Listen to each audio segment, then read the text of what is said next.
Hello viewers, আজকে আমি বানিয়ে নিয়েছি মুচমুচে স্বাদের মোগলাই পরোটা। তো দেখে নেওয়া যাক কীভাবে বানাচ্ছি। প্রথমে আমি এখানে নিয়ে নিয়েছি ময়দাটা নেওয়ার পর এখানে স্বাদ মতো লবণ আর চিনি দিয়ে নিয়েছি। এরপর এটাকে অল্প তেল দিয়ে, এটা আপনারা সাদা তেলও ইউজ করতে পারেন, আমি এখানে সর্ষের তেল ব্যবহার করেছি। তো এটাকে সর্ষের তেল দিয়ে ভালো মতো মাখিয়ে নেব। এটাকে একটু ময়াম দিতে হবে ভালো মতো। তো এই অবস্থায় এলে আমার তৈরি হয়ে গেছে এটা। তারপরে আমি এটাকে একটু অল্প অল্প জল দিয়ে এটা একটি ডো বানিয়ে নেব। তো ডো বানিয়ে নেওয়ার পর ওপর থেকে একটু তেল ছড়িয়ে এটাকে আধ ঘন্টা মতো রেস্ট করতে দেব। তারপরে আমি এখানে নিয়ে নিয়েছি বেডগ্রামস, এটাকে ভালো মতো বেডগ্রামস গুঁড়ো করে নিয়েছি।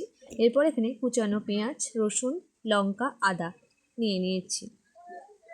তারপর আমি এখানে দিয়ে দিয়েছি কিছুটা হলুদ, লবণ স্বাদ মতো, চাট মশলা, গোলমরিচের গুঁড়ো আর একটি ডিম ফাটিয়ে এটাকে ভালো মতো মিক্স করে নেব। তারপরে আমি এটার মধ্যে দিয়ে দেব গুঁড়ো করে রাখা বেডগ্রামস।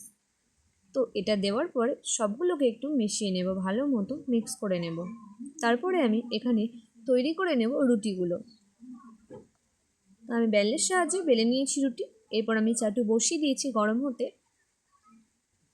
এবার একে একে এই ভেতরে আমি পুর ভরে দেব।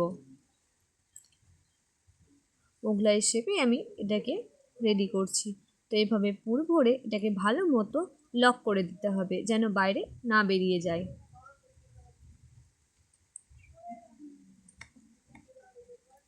তো এইভাবে লক করে দেওয়ার পর আমি তেল বসিয়ে দিয়েছি।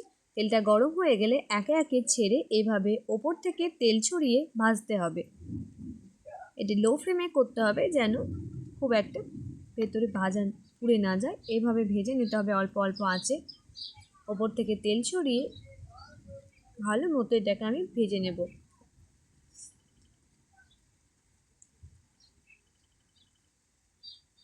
উল্টে পাল্টে ভেজে নেওয়ার পরে এটাকে আমি একটি পাত্রে তুলে রেখে দেব। একে একে আমি সবগুলোই ভেজে নিচ্ছি। ভেজে নেওয়া হয়ে গেলে এটাকে আমি একটি পাত্রে তুলে নেওয়ার পর আমি এটাকে ভালো মতো ছুরির সাহায্যে কেটে নেব। এভাবে কেটে নিয়েছি। তো তৈরি হয়ে গেছে আমার মোগলাই পরোটা। এই রেসিপিটি আমাদের যখনই কিছু খেতে মনে হবে তখনই চটপট বানিয়ে নেওয়া যাবে। তো ভালো লাগলে এটি like, comment, share and subscribe করতে ভুলবেন না যেন।